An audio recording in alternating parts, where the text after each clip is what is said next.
hablar.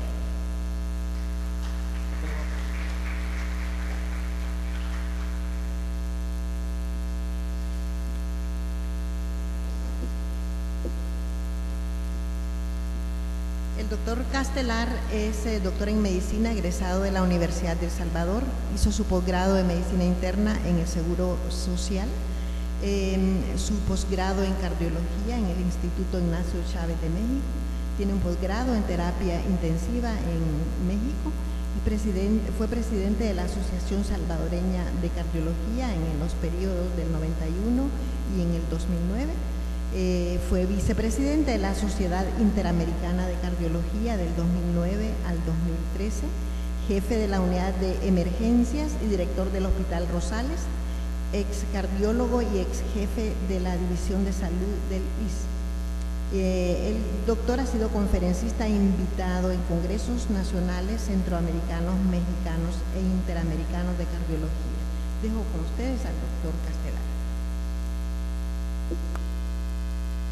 Gracias, doctora Teticas, gracias al doctor Fernández y gracias al Colegio Médico por permitirme este privilegio de estar aquí con ustedes. Gracias a ustedes por madrugar este día de clásico. Voy a proponer que se haga un receso de 2 horas a las 10 de la mañana. Supongo que todos van a estar de acuerdo. Bueno. Hablar de la hipertensión es mantenernos con la mente abierta a este flagelo que cada vez nos ocupa y nos preocupa a todos los médicos, no solamente a los especialistas, porque hay que entender que la hipertensión, el enfoque inicial está en el primer nivel de atención. Es por eso que ustedes están aquí. Y es por eso que a nosotros nos gustaría que toda la gente involucrada en el primer nivel de atención nos uniéramos para manejar este problema tan serio, tan grave y que cada vez se está presentando con mayor frecuencia. El objetivo de conocer a fondo la hipertensión no es solamente tomarle la presión, hacer un diagnóstico y dejar las pastillas a los pacientes. Es manejar cada caso como debe manejarse ese caso específico. No hay enfermedades, hay enfermos y cada uno tiene su particularidad. Cada uno tiene una forma diferente de comportarse y por lo tanto cada uno debe ser enfocado de una manera diferente con las particularidades de él como paciente y con las particularidades de la enfermedad que se presenta en él. Entonces vamos a enfocar esto y vamos a hablar de un poco de etiopatogenia y si el tiempo nos lo permite probablemente hablemos también un poco de fisiopatología. Vamos a llevar el tiempo marcado para no pasarnos de la cuenta. Estos datos nosotros ya los conocemos bien. La hipertensión se define como una presión igual o mayor de 140 por 90. Estos son solo números que en algún momento, como ustedes verán en las guías, puede estar sujeto a una variabilidad de interpretación de los datos y por lo tanto también del enfoque terapéutico. Entre el 25 y el 35% de la población adulta padece hipertensión. Esto varía de acuerdo a la región donde estamos hablando. En un mismo país puede haber regiones en donde la prevalencia de la hipertensión sea diferente.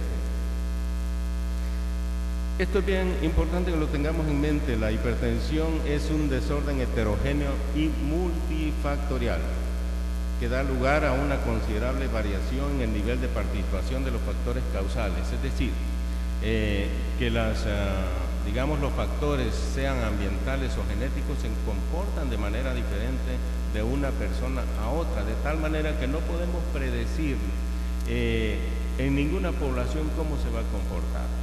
En una misma familia puede haber personas que estén afectadas de la enfermedad, pero que se comporten de una manera diferente.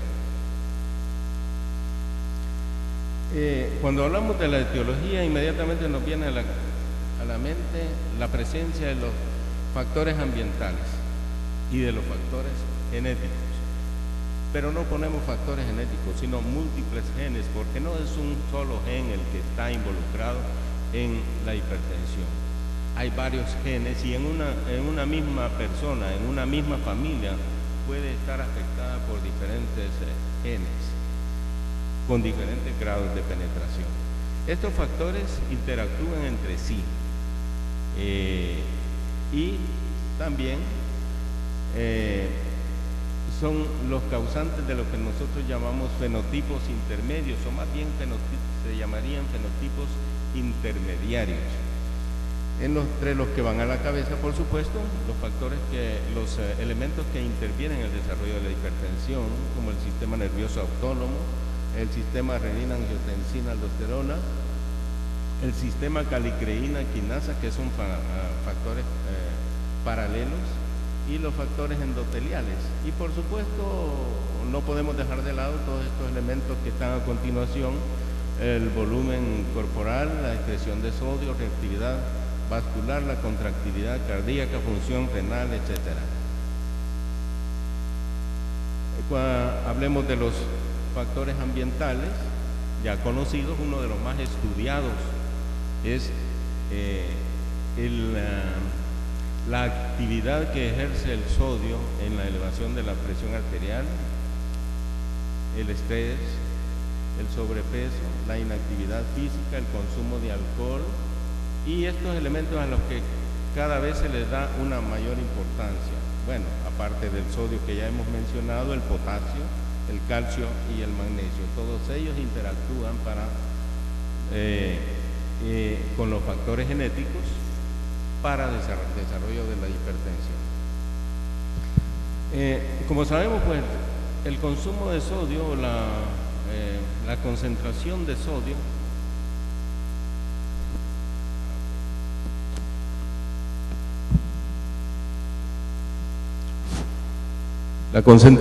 sodio, induce hipertensión y aumenta el volumen sanguíneo y por lo tanto eleva la precarga, aumenta el gasto cardíaco y todo eso conlleva un aumento de la presión arterial. Desde hace muchos años se ha establecido la relación entre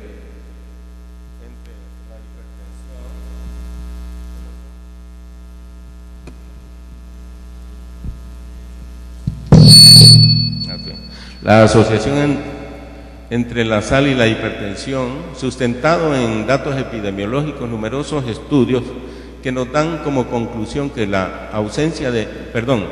basados en la ausencia de hipertensión en individuos que nunca han tenido contacto con la sal, y también en la aparición de hipertensión en personas que adoptan un estilo de vida moderno después de haber estado sin contacto con la sal. La vida sedentaria, todos sabemos que el ejercicio es muy bueno para muchas cosas, desde el punto de vista psicológico, así como desde el punto de vista físico, previniendo muchas enfermedades. Se asocia con niveles menores de presión arterial, por supuesto menor prevalencia de hipertensión, previene y restablece las alteraciones en la vasodilatación dependiente del endotelio, esto es muy importante, y influye favorablemente sobre los niveles de colesterol, triglicéridos, lipoproteínas de alta y de baja densidad, ayuda al estrés, mejora la tolerancia para la glucosa, previene ciertos tipos de cáncer, etc. Y el estrés, pero no hablamos del estrés pasajero como el que puede sufrir un surfista en estas condiciones, ni el que pueda tener este señor, ni el que tiene el que escucha los discursos políticos, sino que el estrés que nos estimula el sistema nervioso simpático en forma continua o, digamos, intermitentemente continua, valga la expresión. Sabemos que los hipertensos y los que probablemente presentarán hipertensión, o sea, aquellos a los que nosotros denominamos hipertensos reactivos, presentan mayor estrés o responden a él de una manera diferente. Sabemos que los hipertensos reactores probablemente van a llegar a ser hipertensión sostenida en algún momento. En jóvenes sanos se ha demostrado que se puede activar una disfunción endotelial a partir de estrés mental y que también el estrés puede aumentar el consumo de alcohol y de lípidos, o por lo menos nos sirve de pretexto. La asociación del sobrepeso, de la obesidad con la hipertensión está bien establecida. Aquí tienen los diferentes grados de sobrepeso hasta llegar a la obesidad mórbida. Y ya es reconocido como un factor de riesgo con una creciente frecuencia, desafortunadamente, en niños y adolescentes por la adopción de estilos de vida de otros países. Sabemos que la grasa abdominal se asocia con dislipidemia, diabetes tipo 2 e hipertensión, por supuesto, dentro del marco del síndrome metabólico que todos conocemos, y que la pérdida de peso está bien establecida, su correlación con el mejoramiento de la presión arterial en las personas hipertensas. El consumo de alcohol es controversial, pero hay verdades ya establecidas, que el consumo excesivo se relaciona con un aumento de la presión, con algún tipo de arritmias, miocardiopatías dilatadas y accidentes cerebrovasculares hemorrágicos. El consumo moderado, en cambio, protege de la enfermedad coronaria y de los accidentes isquémicos, elevando los niveles de HDL y disminuyendo los de LDL. Esto también a través de una reducción significativa de las moléculas de adhesión endotelial. La mortalidad por enfermedad cardiovascular es menor en personas que ingieren alcohol en forma moderada. Algo que se ha estudiado también es el efecto del potasio en la hipertensión, pero a lo que nosotros no le solemos prestar la atención debida y debiéramos empezar a hacer. Está establecido que el bajo consumo o el bajo nivel de potasio puede ser un factor de riesgo por un mecanismo que no está bien identificado, pero se presupone que puede favorecer una liberación de óxido nítrico por el endotelio o que puede retener sodio y agua que contribuye a elevar la presión arterial en una forma moderada. Se sabe que también que los suplementos de potasio tienden a disminuir la presión arterial en pacientes hipertensos e inclusive en normotensos. El aumento de la ingesta de potasio puede reducir considerablemente la necesidad de tratamiento farmacológico antihipertensivo. Existen algunas formas también la presencia de hipocalcemia también puede manifestarse de algunas formas como esta. El calcio participa en numerosas funciones orgánicas, incluyendo a nivel del sistema nervioso, la contractilidad muscular, la coagulación y la permeabilidad de las membranas celulares. Como sabemos todos, está regulado a través de la vitamina D, la hormona paratiroidea, la calcitonina y las hormonas sexuales. Varios estudios se han documentado reducciones de la presión arterial con la ingesta de suplementos de calcio. También el magnesio, aunque no, es un poco controversial, algunos estudios demuestran que la deficiencia de magnesio, a pesar de que es rara y se presenta más en pacientes con este tipo de enfermedades gastrointestinales, renales, o en tratamientos con tiazidas, por ejemplo, muestran una relación inversa entre el aporte dietético de magnesio y la presión arterial. Se ha relacionado con múltiples enfermedades, incluyendo cardiopatías. Tampoco podemos dejar de mencionar, aunque ya lo hicimos en parte, digamos, la relación entre la resistencia a la insulina, la diabetes y la hipertensión, dentro o fuera de un marco del síndrome metabólico.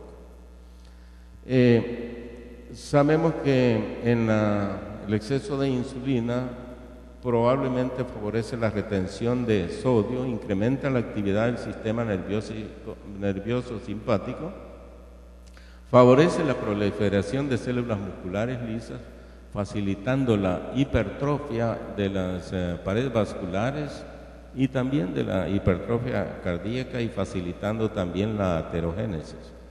Altera el transporte transmembrana y aumenta el calcio intracelular y por lo tanto aumenta la resistencia vascular. La resistencia vascular, recordemos, es el mecanismo central del desarrollo de la hipertensión, como veremos adelante. Es bien conocida la relación entre diabetes e hipertensión y sabemos también que los pacientes con diabetes tipo 1 presentan hipertensión cuando desarrollan nefropatía diabética y que la hipertensión es igualmente frecuente en pacientes diabéticos que en los no diabéticos sin nefropatía, es decir, que el incremento de la frecuencia de hipertensión en los diabéticos se debe más probablemente al desarrollo de nefropatía. Y la relación pues con la obesidad también está bien establecida.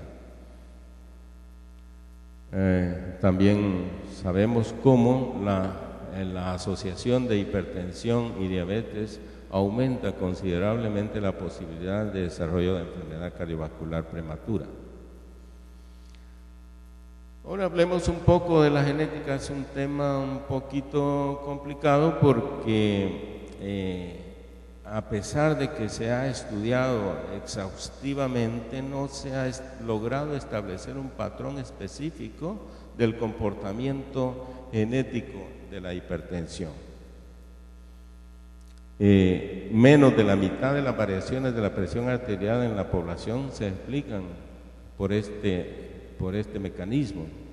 Hay muchos genes, como decíamos antes, que pueden participar en el desarrollo de la hipertensión y la mayoría de ellos están involucrados con la reabsorción renal de sodio.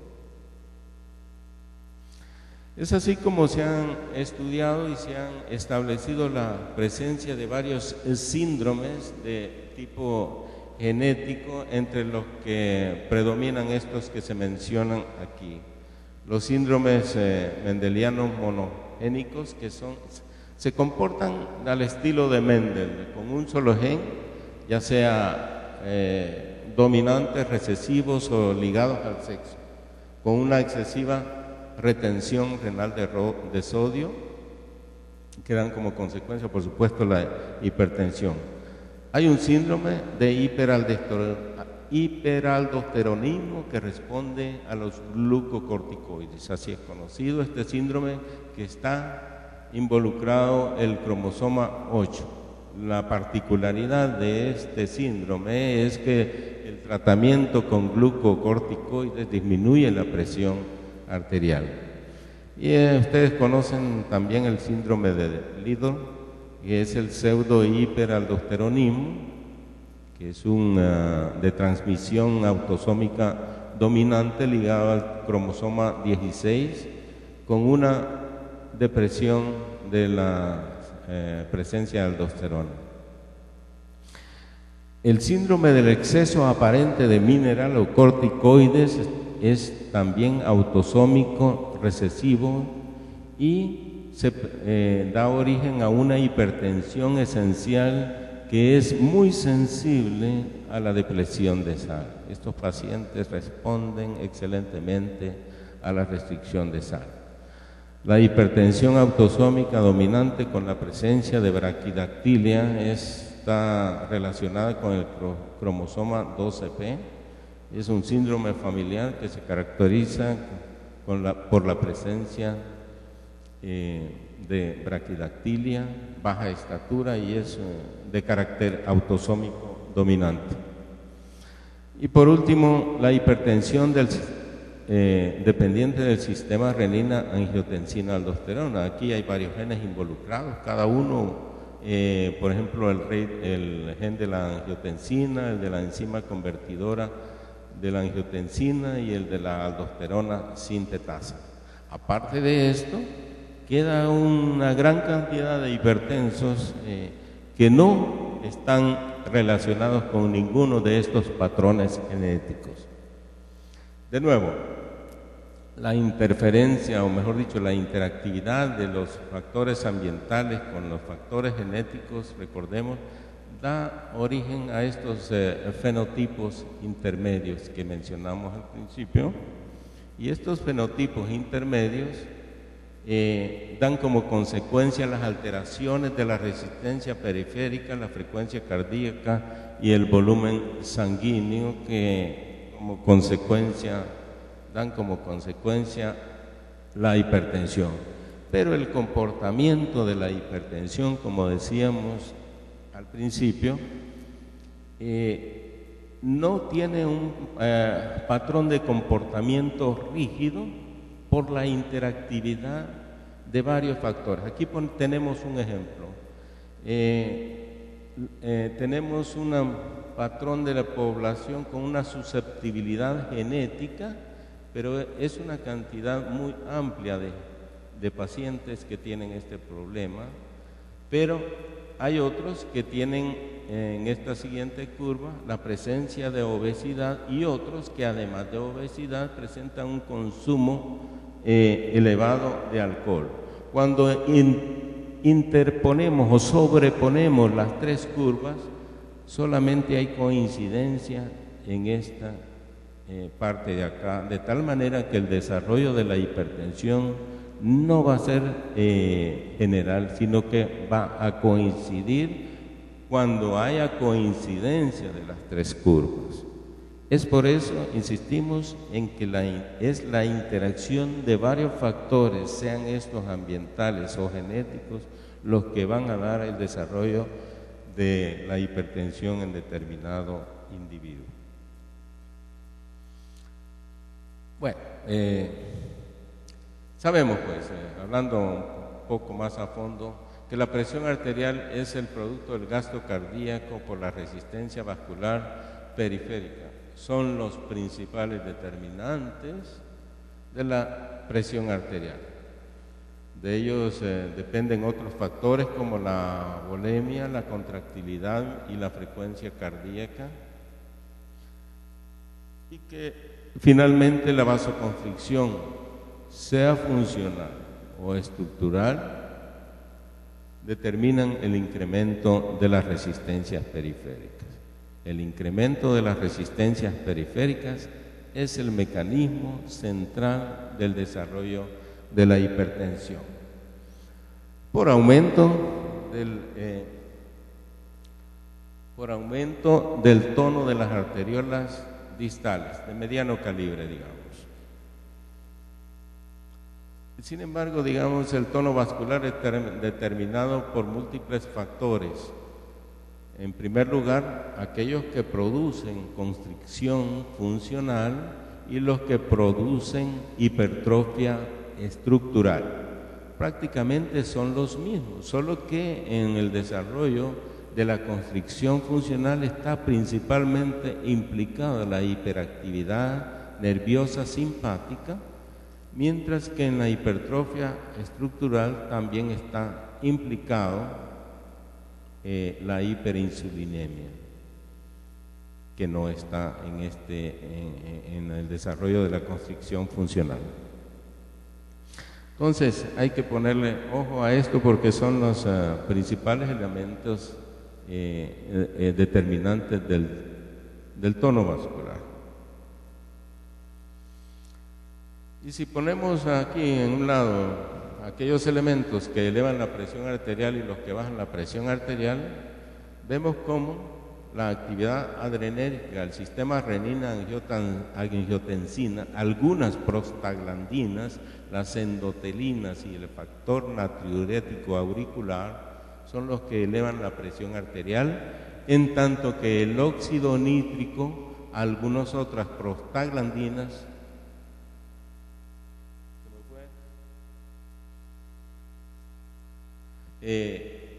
desarrollan la vasodilatación. Y las bradiquininas, recordemos que las bradiquininas son un sistema paralelo al sistema renina-angiotensina-aldosterona.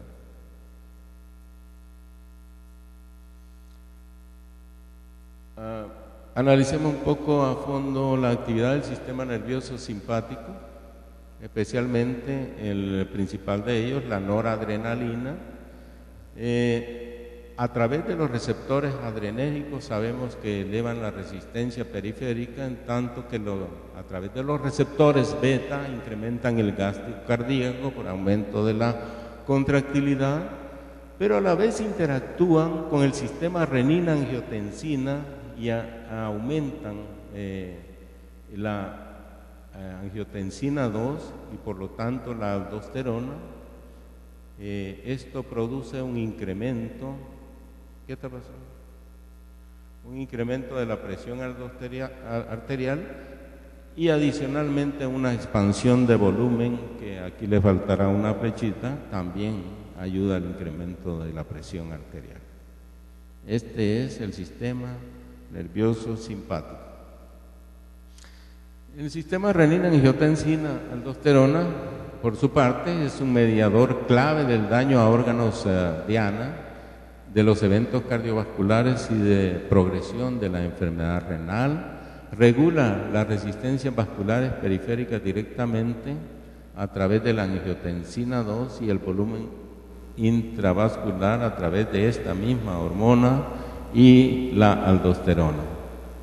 Estos son todos los elementos implicados, las sustancias implicadas en el sistema renina-angiotensina. La renina producida por los riñones, que es el modulador, es modulada por la presión y a la vez es modulador porque da origen actúa sobre el angiotensinógeno para convertirse en angiotensina 1 a través de la enzima convertidora de la angiotensina, la angiotensina, que transforma la angiotensina 1 en la angiotensina 2. Y la angiotensina 2, que es uno de las hormonas más dañinas que hay, porque tiene una actividad vasoconstrictora más potente que cualquiera de las otras conocidas. Los receptores AT1 que se encuentran en los vasos y los receptores AT2 que son más prevalentes durante la vida fetal. Durante la vida adulta son los AT1 los más importantes. Y aquí está esquematizado lo que estamos hablando. El angiotensinógeno a través de la renina se transforma en angiotensina 1 y que la quimasa y la enzima convertidora favorecen la transformación de angiotensina 1 en angiotensina 2. La angiotensina 2 actúa sobre todos estos órganos. Ay, ¿qué pasó? ¿Sí? No sé qué pasó. Bueno, y que finalmente, a través de la aldosterona y de estos reflejos que producen descarga simpática, vasoconstricción, en el corazón aumento de la contractilidad, a nivel renal reabsorción de sodio y agua, finalmente aumento del volumen extracelular, el aumento de las resistencias periféricas, que como dijimos pues son los principales determinantes de la presión arterial. Este es un esquema que nos dice prácticamente lo mismo, pero nos enumeran los factores desde el punto de vista etiológico, los que ya vimos al principio, con todos los reguladores, entre ellos la hiperactividad simpática, el exceso de renina-angiotensina, las alteraciones de la membrana celular. Y el resultado es el que ya vimos, por supuesto: aumento de la precarga, aumento de la contractilidad, constricción funcional vascular, aumento de la presión. El comportamiento de la renina, de la renina plasmática, no ha sido como al principio se pensó que era el determinante fundamental de la hipertensión. El comportamiento vemos que es bien variable y que en la hipertensión esencial apenas el 60%, en el 60% está normal y está baja en el 30% y en el 10% se encuentra elevada. Las consecuencias hemodinámicas de todo lo que hemos mencionado son que la hipertensión provoca un estrés hemodinámico que a su vez produce cambios en la función y estructura del endotelio. La fuerza circunferencial, es decir, hacia afuera del vaso, depende de la presión de la sangre y del radio del mismo vaso y el grosor de la pared. La fuerza tangencial, es decir, a lo largo del vaso, depende de la viscosidad de la sangre y de la velocidad del flujo. Por supuesto, a mayor elevación de la presión arterial, mayor será la magnitud de estas fuerzas y la capacidad de deformar las células vasculares. A esto le llamaremos el remodelado vascular. Pero también tenemos que mencionar los factores que dependen del endotelio, que también influyen en el desarrollo de la hipertensión positiva o negativamente, como el óxido nítrico, la prostaciclina, el factor hiperpolarizante dependiente del endotelio, los factores de crecimiento dependiendo de las plaquetas y estos otros factores de crecimiento transformador y el vascular. Las moléculas de adhesión de los leucocitos vasculares y celulares, los factores que intervienen en la coagulación, etcétera, y factores reguladores de la fibrinolisis. Todos estos factores del endotelio, aparte de los que ya hemos mencionado, finalmente nos van a dar adhesión de leucocitos, coagulación y fibrinolisis, que son los que traerán como consecuencia la aterogénesis y el remodelado vascular, que a consecuencia de ellos se constituirán en factores de riesgo para el desarrollo de enfermedad coronaria o cerebrovascular. Hablemos entonces de lo que finalmente va a ocurrir con el vaso. La resistencia vascular está inversamente relacionada con el radio del vaso elevado a una tercera potencia. Eso quiere decir que pequeños cambios en el radio del vaso van a dar lugares a elevaciones desproporcionadamente más altas en la presión. En los pacientes hipertensos, la relación del espesor de la media con el diámetro interno es significativamente mayor que en los individuos normotensos, precisamente por el remodelado vascular. Y esto es lo mismo que mencionamos al principio, que ante el mismo nivel de contracción del vaso, el aumento de resistencia es muy superior ya en la arteria remodelada. Eso, entonces, el fenómeno anatómico y fisiológico tiende a perpetuarse. Ahora, la hipertrofia cardíaca, que es un mecanismo compensador del aumento de la poscarga, pero podría ser también una respuesta a la estimulación nerviosa simpática reiterada. Hay importantes aumentos de la masa ventricular izquierda, fíjense bien, en los hijos aún normotensos de padres hipertensos. Allí probablemente esté involucrado en factores genéticos. Hay dos tipos de remodelado vascular.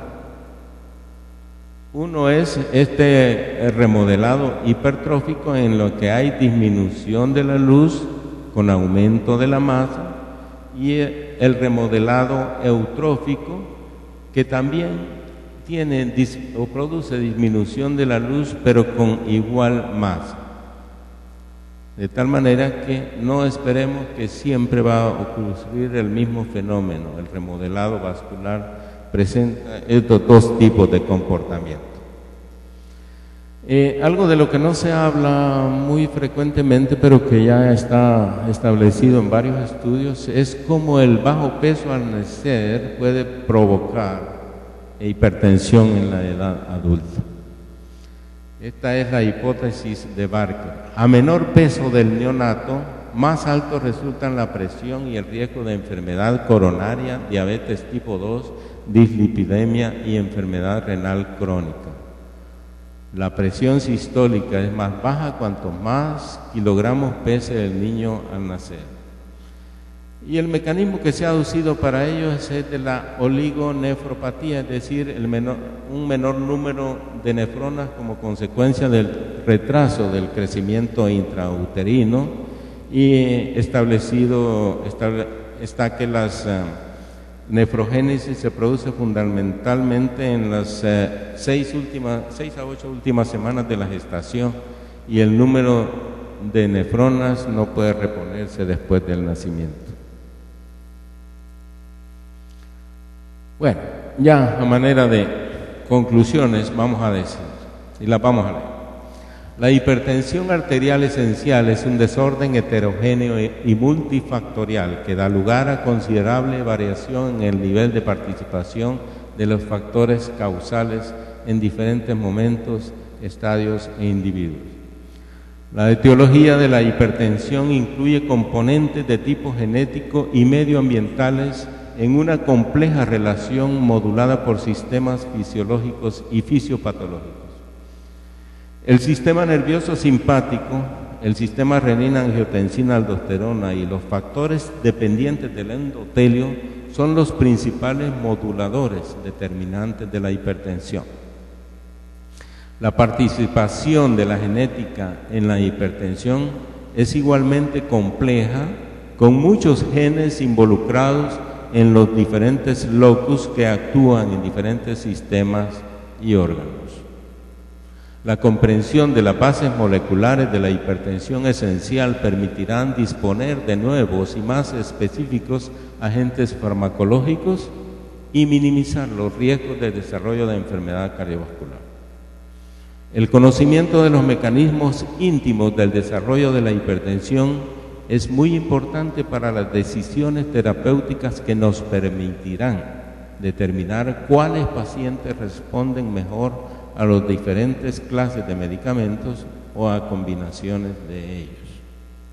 Esto lo considero bien importante porque el principio del conocimiento, decía yo, es conocer la hipertensión, pero más que todo diagnosticarla correctamente.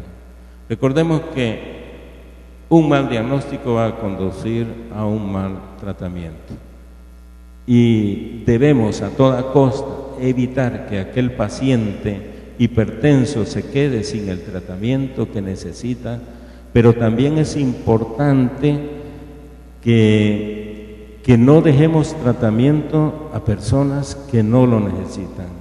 Situación que desafortunadamente ocurre con mucha frecuencia, porque no es lo mismo decir este paciente es hipertenso que este paciente tiene la presión alta, porque el tener la presión alta puede suceder a cualquiera de nosotros en cualquier momento, y no por eso nos vamos a clasificar como hipertensos y no por eso vamos a empezar a tomar pastillas. Si bien todos estos descubrimientos son de indudable valor en la comprensión de la fisiología de la hipertensión, la posibilidad de la terapia génica, según los diferentes autores, aún es muy remoto. Sin embargo, es probable que estos hallazgos contribuyan a la preparación de nuevos fármacos con propiedades antihipertensivas y, ¿por qué no?, en un futuro el tratamiento de la hipertensión podría estar en la ingeniería molecular, en la ingeniería genética. A muy largo plazo probablemente, pero podría ser. Los fenotipos identificados representan a un pequeño porcentaje de hipertensos y por lo tanto la genética aún no ha tenido gran impacto en el conocimiento de la fisiopatología de la hipertensión esencial. La hipertensión es un síndrome y por lo tanto es muy poco probable que se puedan identificar mecanismos genéticos fisiopatológicos comunes en pacientes cuya única característica común es una presión arterial mayor de 140/90. En otras palabras, como dije antes, hay pacientes, no enfermedades, y cada uno de ellos con sus características propias. Eso es todo lo que les traía. Yo siempre he leído al Madrid, pero ahorita estoy dudando un poco. Muchas gracias por su atención.